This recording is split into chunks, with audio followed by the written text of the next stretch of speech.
because you guys are here. So. All right, welcome. So this is the Econ Challenge review session for monetary policy and the Federal Reserve. Cool. So the Federal Reserve is a central bank.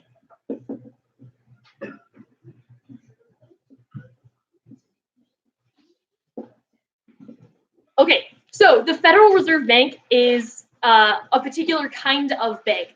Anybody know what kind of bank it is? Yes, a central bank. Good, it is a central bank. So the other kind of bank, anybody know the other kind of bank? What? No. Commercial bank. Okay, so commercial banks are things like Chase, Wells Fargo, right? The sort of banks that your parents go to cash checks and go to the ATM and whatnot. Okay, so those are commercial banks. That's where people go to get banking services, like to get loans and to have checking and savings accounts, that sort of thing. Okay. But a central bank is where a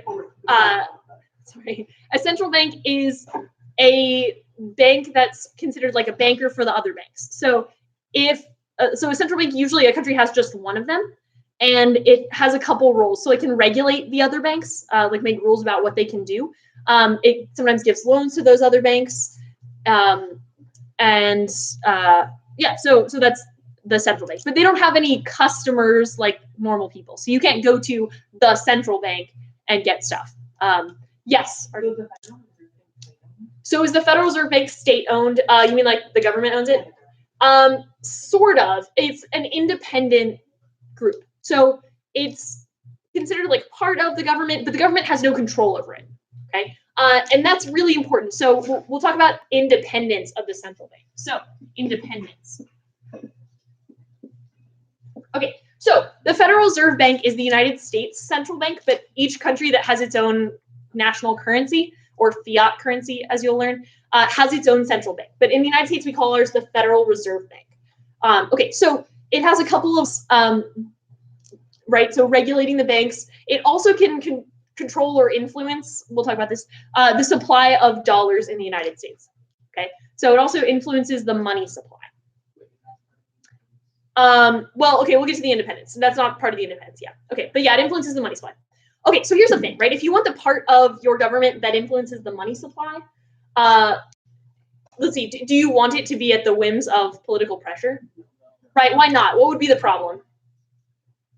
Right, if Congress could control the central bank, what would be the problem for it? Yeah, there would be a lot of corruption. Good.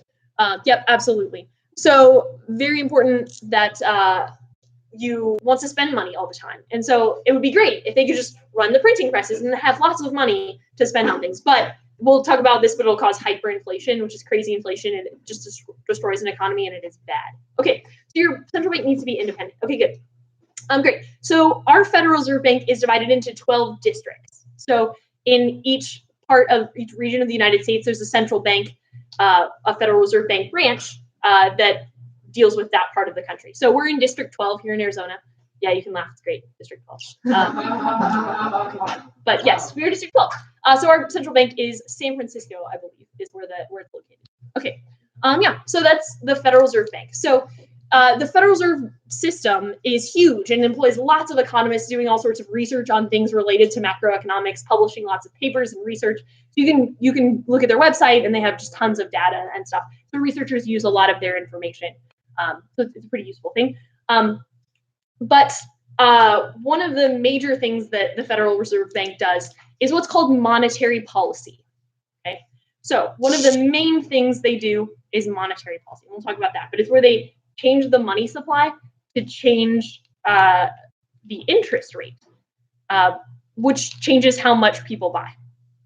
Okay, so that's monetary policy. Okay, they change the money supply to change the interest rate, which changes the amount that people are willing to spend. Okay, yeah, so we'll talk about that in a second. Okay, so our Federal Reserve Bank has what's called a dual mandate. So that is to say they have two jobs. Okay, so the dual mandate. Okay, so two jobs. It's actually pretty unusual. Most central banks just have one job, but our central bank's two jobs. First job, price stability. Okay, price stability. Okay, so when Congress established the Federal Reserve Bank in 1913, which you might want to know, 1913, okay, they said, okay, your job is to ensure price stability. Okay, so that is the prices are changing at a consistent rate and not unexpectedly high or unexpectedly low, keeping them consistent. And then full employment.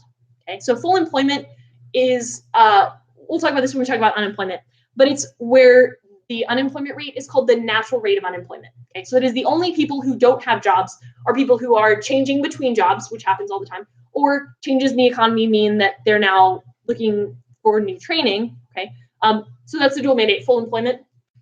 Okay, so their dual mandate is price stability and full employment. Okay, but full employment just means that there's no unemployment that would come from a recession. Okay, but there's a normal amount of unemployment, right? So people are always changing jobs, right? Companies are always changing how they produce things. And so normal unemployment is totally fine, and we call that the natural rate. But the Federal Reserve tries to keep employment at that natural rate and not higher than that. Okay, so those are the two jobs of the Federal Reserve. Okay, so what are the main things they do? Monetary policy. So let's dig into this. Okay, so what monetary policy tries to get at is changing the money supply to change the interest rate. Okay, so here's the thing: the interest rate. What do we know about the interest rate? Anybody ever heard of interest rates before? Yeah, you guys know about interest rates. What do they do? Achitya, what do interest rates do? Is it how much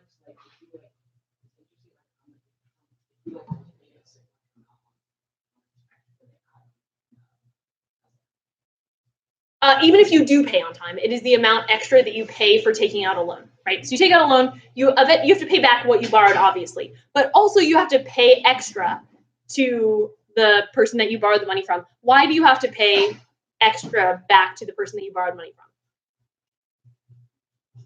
Why does that make sense? Right? Sounds like they're getting free money, right? They didn't do anything, but now they're getting an extra percentage instead of, right? Why don't you just pay them back? Why do you pay them back plus extra interest? What's the logic of that? Perfect. Good opportunity cost, right? Because in order to get them to lend you money, they could have lent that money to someone else. They could have spent that money themselves. They could have done any number of things with it, but they chose to lend it to you. So you have to compensate them for the opportunity cost. So that's what interest does. It compensates a lender for their opportunity cost. Okay? But here's the thing. If the interest rate goes down, that is, you now have to pay a smaller percent extra to borrow money, what are people going to do differently? If the interest rate goes down, you have to pay a smaller percent extra to borrow money. What are people going to do? Yeah, Isaac? They're going to borrow more money. Okay, good. And that means they're going to spend more. So we're going to get more consumption and more investment. Okay. So lower interest rate. Okay. Lower interest rate means more consumption spending and more investment spending, because now it's cheaper to borrow. So more consumption spending and more investment spending if there's a lower interest rate. Cool. Okay. So that's what monetary policy is going to get at. Okay. But what the Federal Reserve does is they can influence the money supply to change the interest rate. Okay, but this is going to be the punchline, right? And so this consumption and investment spending going up is going to increase GDP and decrease the unemployment rate. And so this is something that the government, the Federal Reserve would want to do in a recession to make things better, okay? Or something they could do. So monetary policy. So they have 3 tools of monetary policy.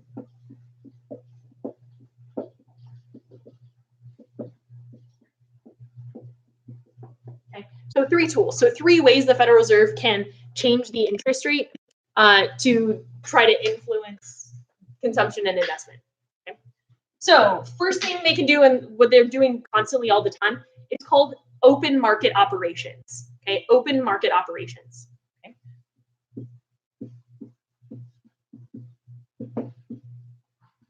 Okay. So open market operations. Okay, so the open market desk at the Federal Reserve is where the decision makers at the Federal Reserve decide about buying or selling government bonds. They're called treasury bonds.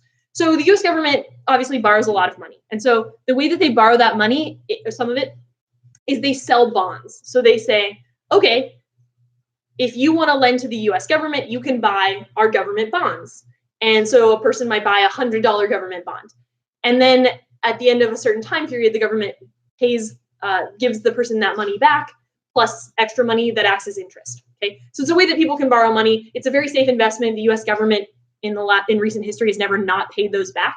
You have to go pretty far back to like early American history to see government not paying back the U.S. government not paying back those government bonds. But it's considered a very safe investment. And so the U.S. government can raise tons of money. And so now a lot of our debt is financed by selling government bonds. So a lot of people own those bonds. A lot of businesses own those bonds. Yep, Arjun? Bonds are loans. Yes, it's a form of loan. Yeah, absolutely. Good. So a lot of these loans are out there, right? And so what the Federal Reserve can do is they can go to people who have those loans and say, hey, how about we buy some of your loans from you? So we're going to give you the cash. You're going to give us the bond. Okay. And then does that mean more money is in circulation or less? Right? If these people who had bonds, which is this piece of paper that says a U.S. government bond, but now they have cash instead, right? Is there more money out there or less? More. Good. Right? And so the idea is, okay, if there's more money out there, right, those banks now have more cash to lend because a lot of the bonds are owned by banks because it's a safe investment, pays a pretty small percent of interest, but better than nothing. But it's a very safe investment because the government's never not paid it back. So the open market desk at the Fed can go to these people who have bonds and say, hey, we want to buy your bonds. And then those people get cash. The banks get cash that they can lend out. And the interest rate goes down and people spend more. Okay. So open market operation. So the Fed buys bonds.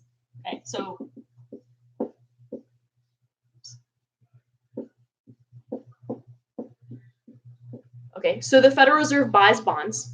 Okay. And then so Fed buys bonds. And then the bank's excess reserves increase. Okay. So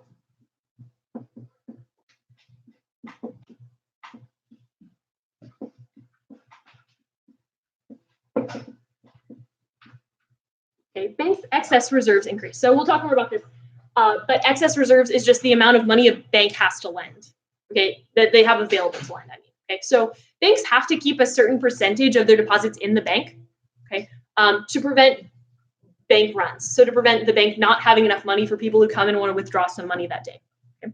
But since banks' main business is making loans, if they didn't make loans, then they wouldn't have their really only source of revenue. Okay, so if the banks didn't lend out your money, you'd have to pay them to have your money in the bank.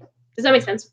Right. So we could do a system like that, but we do a system where the bank makes money by lending out your money, but that means your money is not in the bank. So if everybody goes to the bank at the same time trying to withdraw their money, the bank would collapse. Not because they made bad decisions, but just because that's not how the system is built. Okay. So the bank has to keep a certain amount of money, but the extra money they have, the excess reserves, they can straight lend out. Okay.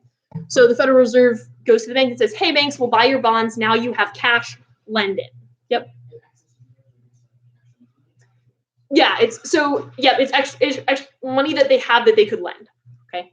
And required reserves is the amount of money they have that they have to keep. And that's 10% of their deposits. So if they have, 10% of deposits and then extra, now they have like an extra 5%, right? They can straight lend all of that. Okay. So why would a bank want to lend excess reserves? What would be the appeal of lending this extra money that they now have because the Fed bought their bonds? You got it, Emily? Why would they want to lend that extra money? Excellent, good. So any money they just keep sitting in the bank is money that's not earning interest. Good. So absolutely, they're going to want to lend that out so that they can earn money. Great. So great. So the bank's excess reserve increased. They lend more. Okay. But what's the only way to get people to want to borrow more money if you want to lend more money? Yeah, Ethan. Excellent. You have to lower the interest rate. Very good. So essentially, it's like putting the money on sale, right? It's like we want to lend more money, but the only way to get people to borrow it is to put it on sale. So lower interest rate.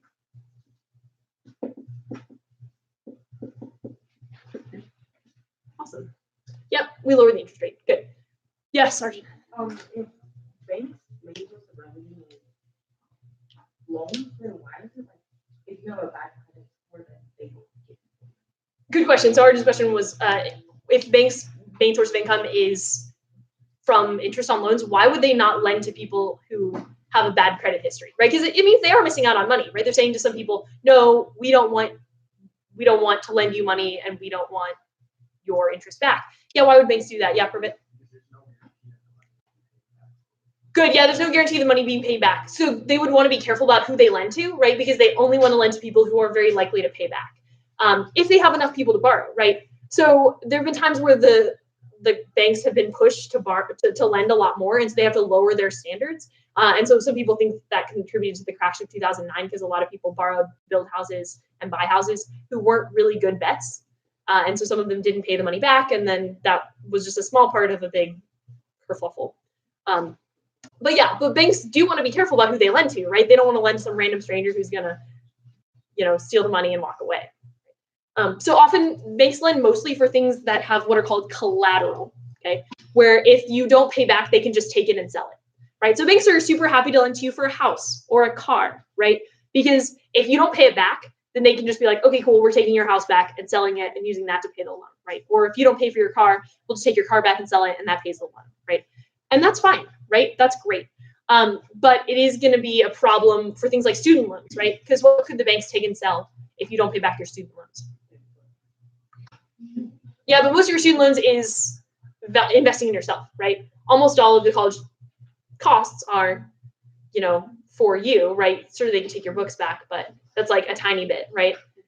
So there's nothing they can take back, which is why college debt is the only debt that you cannot get rid of through bankruptcy, because then there's nothing they could take and sell, right? Whereas for other things, there's something they could take and sell and get some of their money back. Yeah, Arjun? So if somebody were to die, they have a debt. Yeah. It doesn't pass on to their kids. Yeah, so debt goes away if a person dies. Yeah, it doesn't pass on to their kids. Yeah, this is not like the Middle Ages. No, it used to be that your debt would pass to your kids, and there's like bad, like dark stories from the Middle Ages. But no, in America, if you die with debt, your kids do not have to pay it. But any money that you would leave to them goes to pay off your debts first. Yeah.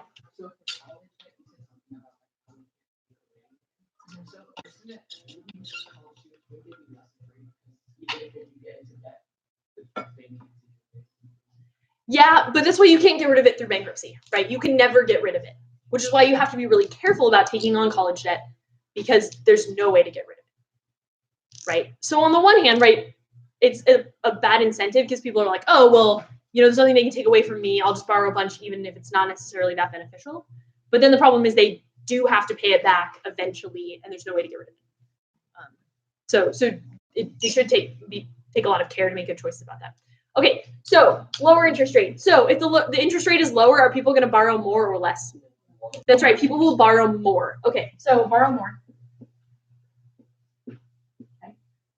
And borrowing is a fair portion of consumption and a huge portion of investment, right? Because mostly when people are buying a new house or firms are building a new factory, they don't have that kind of cash lying around, right? So they borrow money to do that. So borrow more. Okay, so that means more investment and more consumption. Okay, so that's the plan, right? The purpose was to boost investment and consumption. Right. Yeah, so this would be if the country was in a recession and the government wanted to get GDP up and unemployment down, this would be a potential strategy. Yeah, Arjun?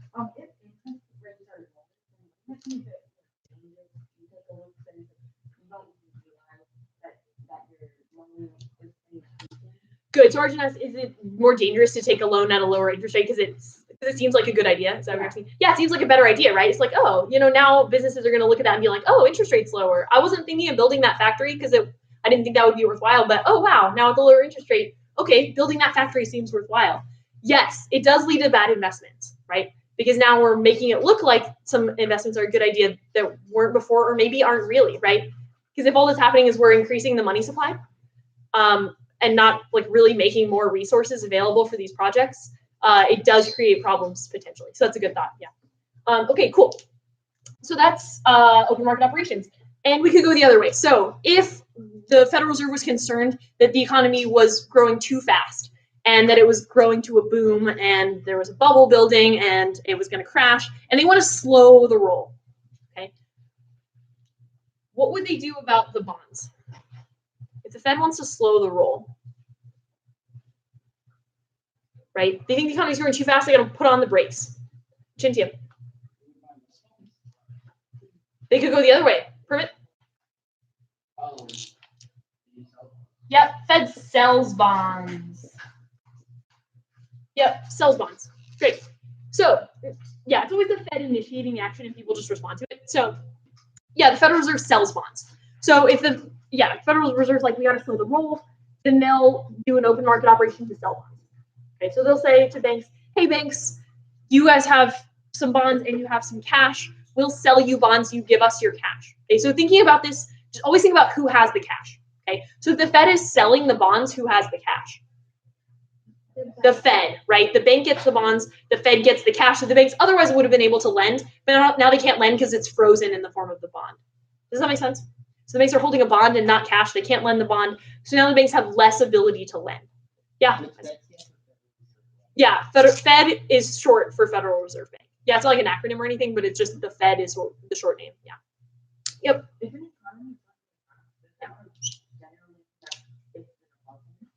So our question is, if the economy is growing so fast, does that typically mean it's in a bubble? We have no idea, and that's the problem, right? It's impossible to distinguish real sustainable growth from a boom that's going to crash. Because all the time as the GDP is growing, some economists will be saying, oh, this is just a bubble, it's a boom, it's going to crash. And the other half are saying, oh, no, this is sustainable growth, this is fine, this is great, this is good, right? And then at some point there's a crash and half of the people are going to be like, I was right. Okay, but all the while through, the other half are like, we were right. So who knows? But booms and busts are always happening. So there's going to be a crash, right? But it might be tomorrow, might be next week, might be in 10 years, right? We have no idea.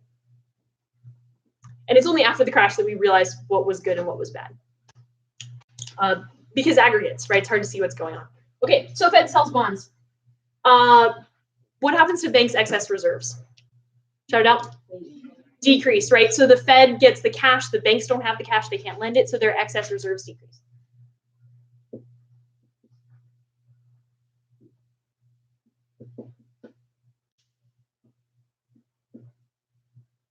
Okay, so now they have less money to lend. Okay, banks' excess reserve decrease. Are they going to lend more or less? Yeah, they're going to lend less. Okay, and what happens to the interest rate? Good. Okay, lend less and interest rate increases. Interest rate increases. Okay, so as the interest rate increases, what are potential borrowers going to be thinking? Abigail?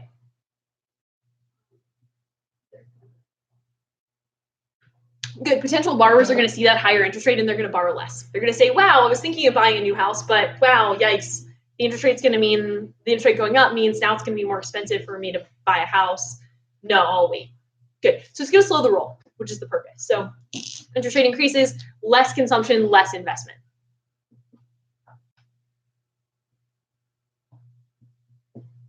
Cool. Okay, so that is open market operations. This is by far the most common tool of monetary policy in real life and also on like tests and stuff. So you want to be very comfortable with the buying and selling of bonds.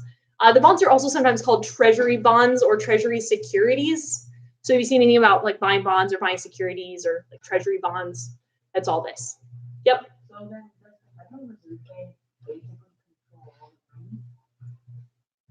the Federal Reserve Bank control all the money. So here's the thing. They control what's called the monetary base. Okay, so they can influence that, and they influence that with these policies. But they cannot control what people do with that money. So if you have $1, right, and you spend it, or you deposit it in the bank, then someone else has that money, right? If you spent it, someone else has the money and they can spend it. If you put it in the bank, then the bank will lend it, and now someone else has that money too. So that money's going to multiply if you spend it or you put it in the bank. But what if you take that $1 and you put it under your mattress? It could get stolen, but also probably no one would know it's there and no one cares about your $1, right? And so it doesn't multiply, okay? So that money stayed $1, right? But that money would multiply if you had put it in the bank, okay? So the bank cannot control how much people like hold on to cash versus spending it or putting it in the bank, but that makes a huge difference in the total amount of money there ends up being, which is why I like describing this as the Federal Reserve influences the money supply rather than controls it, because controls it makes it sound like they can decide exactly how much money there is, which is not true. Because most money, are you ready, friends, for a mind blank fact? Most money that exists is just numbers on bank spreadsheets, right? So do you guys have bank accounts?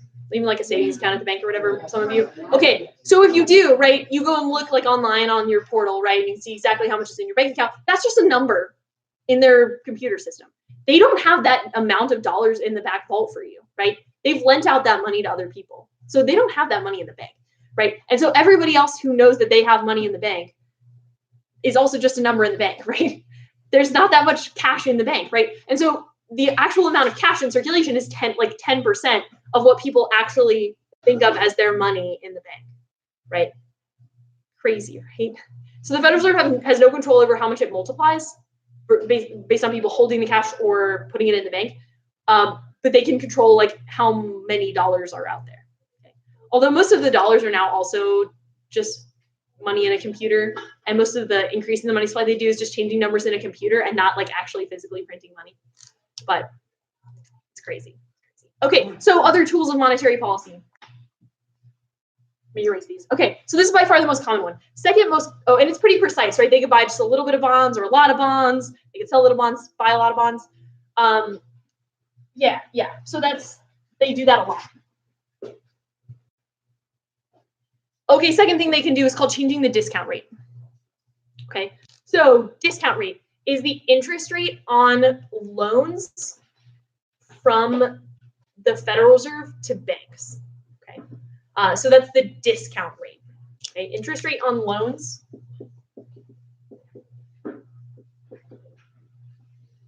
Okay, so discount rate is the interest rate on loans from the Fed to the commercial banks. Okay, so this is the only interest rate that the Federal Reserve directly controls. Okay, right? The Federal Reserve influenced the other interest rates that we talked about, but this is the only one they directly control. Okay, so they can decide, we will allow banks to borrow from us at this percent interest. Okay, and so they can change that whenever they want. They don't change it very often because this is not a very precise tool. They can't do like just small changes or just big changes. It has kind of an uncertain effect. So they don't do it all that often, but it is definitely a tool that they have in the arsenal. So, right, so if the Federal Reserve decides to raise the discount rate, right? That means that the banks have to pay a greater percent interest to borrow loans from the Fed. We cool with that? Okay, so what are banks going to do if now the discount rate is higher?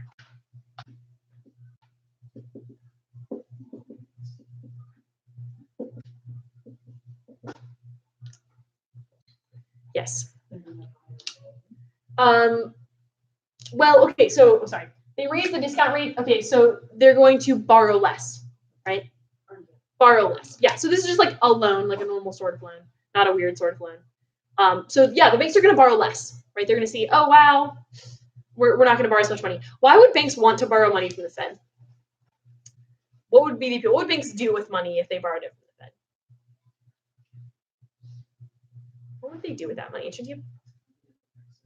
Excellent. They would have it as excess reserves, which they could just then straight lend if they wanted to, right? And then they could get extra interest on that. So they would only, so the difference between the discount rate and what they could charge in interest on the loan would be the benefit of doing this action of borrowing more and then lending it. But as the discount rate goes up, the appeal of borrowing to lend more is smaller. So the banks are going to say, yeah, okay, we're not going to borrow as much. So banks borrow less.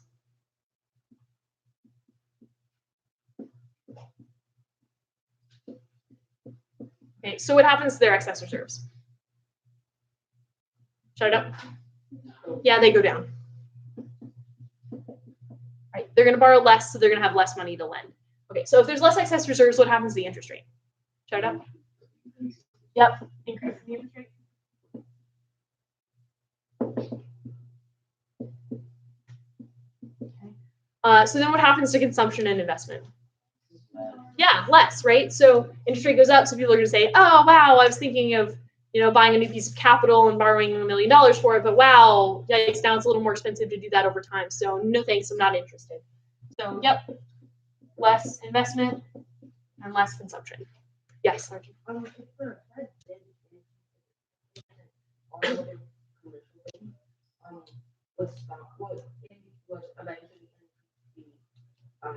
Inflation, if you are one bank that didn't increase the inflation, wouldn't more people just come to use your money?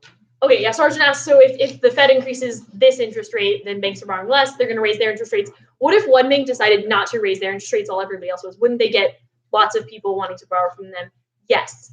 But if they don't also raise their interest rate, well, here's the thing, like, what happens when one company charges a much lower price than all the other companies? Sure, they get all the sales, but what's the downside?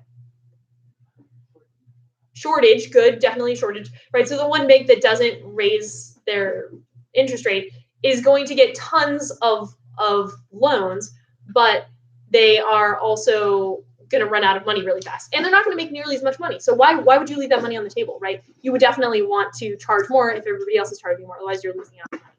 Okay, good. So we can run this the other way, right? They'll raise the discount rate. Yeah, you're welcome to go if you need to. Thanks, guys. Raise discount rate, banks borrow more, excess reserves increase, interest rate decreases, people borrow more, GDP's up, unemployment's down. All right, cool. Yeah, you guys are welcome to go if you need to. The last tool is the required reserve ratio. Required reserve ratio. Yeah, we're at 31 on the clock, so if you want to watch the rest of your homework. Okay. All right, cool. Good job, guys. Thanks for coming in. All right, so 3 is the required reserve ratio.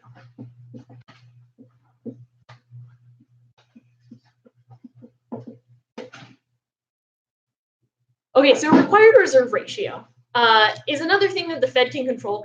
This is a rule about how much money banks have to keep of deposits. Okay, so in the United States, a bank has to keep 10% of every dollar that comes into the bank. Okay. Yep. Yeah, so required reserve ratio is the percent of deposits the bank is required to keep. Okay, so they have to keep in the bank, in the United States, 10% of every deposit. Okay. Yeah, this is on the regular channel. Yep. Thanks, Mark. Thanks. Cool. All right, so required reserve ratio. So the banks, right, so they have to keep 10 cents of every dollar. So you put your money in the bank has to keep 10% of it, but that means they can lend 90% of it, right? Okay, so if the bank had to keep more required reserves, if they had to keep 15%, right, how would that change the amount of lending a bank could do? Yes, Digna? Yeah, they'd have to lend less, right? They'd have to keep more of every dollar that comes in, and they'd be able to lend less. Okay, so the bank, the United States Central Bank has never changed this. It's always been 10%. Yeah, good question. Because it'd be super disruptive, right? The effect would be extremely unpredictable and probably huge. And so you wouldn't want to just be willy-nilly changing this required reserve ratio. But the Fed could do it, and it would change the amount of loans that banks could make. Okay, that's the bottom line. So required reserve ratio, right? So if they increase the required reserve ratio, then banks are going to have less excess reserves, right? They can lend less of every dollar that comes into the bank. And so if the excess reserves are down, what happens to the interest rate? Shout it out. Increases, right? The banks don't have as much money to lend, so if you want to get money from them, you have to be willing to pay a premium for it.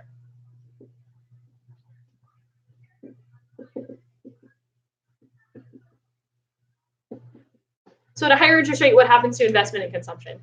Shout it out. Yeah, both are decreasing, right? Again, they see the higher interest rate, they're like, you know what? This idea that I thought was a good idea, it's kind of expensive now. Thanks, right? Okay. So both investment and consumption are sensitive to the interest rate, and so that's why the monetary policy can affect them. Okay, so you guys are welcome to go if you need to. Okay, so downside of monetary policy. Right, this sounds great. We're like, okay, cool. We were able to influence aggregate demand. We'll talk about, but a major problem with this is that it requires the banks to lend. Okay, and right after, so the recession of 2009 was a banking crash. Right, the banks had a lot of people not pay back their loans, and that was a big part of the panic that happened in 2009. So if you say to your banks, hey banks, we want you to lend a lot more money because we think that'll get investment and consumption up. Are your banks going to be eager to lend if they feel like they just got burned? No. So what happened in the crash of after the crash of 2009 was the Federal Reserve was pumping a lot of excess reserves into the banks, but the banks weren't lending them. Okay, this is called a liquidity trap, but liquidity refers to money.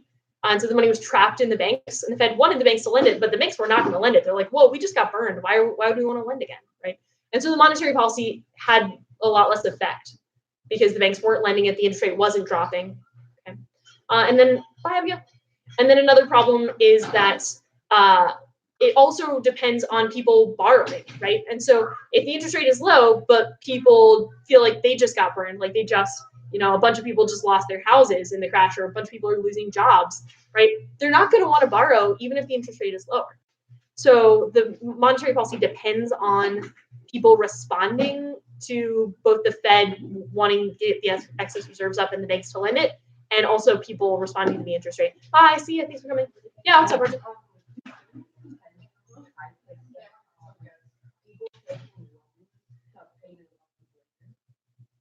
Sorry, repeat that. Do banks intentionally?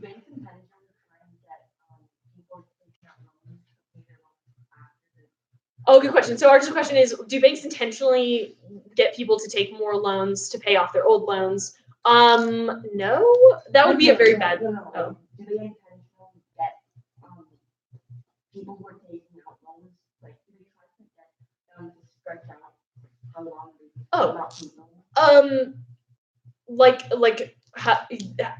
banks want people to not pay back the loans essentially? Yeah, good question. So banks assess penalties for people not paying back their loans on time, but so banks would get more money from that, but there's like a balance, right? If banks occasionally get more fees from people who miss a payment or whatever, then the banks are better off. But obviously the banks are much worse off if a significant number of people do not pay their loans, right? That would be like the worst case scenario for a bank. And that's part of what happened in 2009, causing the crash. So the banks love when people pay extra fees, but also they hate when people don't pay back their loans. So that's kind of the catch-22. So they want people to sometimes have to pay extra fees, but not regularly enough that they get in a big hole and they end up not paying back their loan. Okay, any other questions? Yeah. If you don't pay your loans on time, does that decrease your credit? Yes, it decreases your credit score if you don't pay your loans on time. And then that's a signal when you apply for loans again that you're not a good borrower. And so it's harder to get loans if you don't have a good credit record.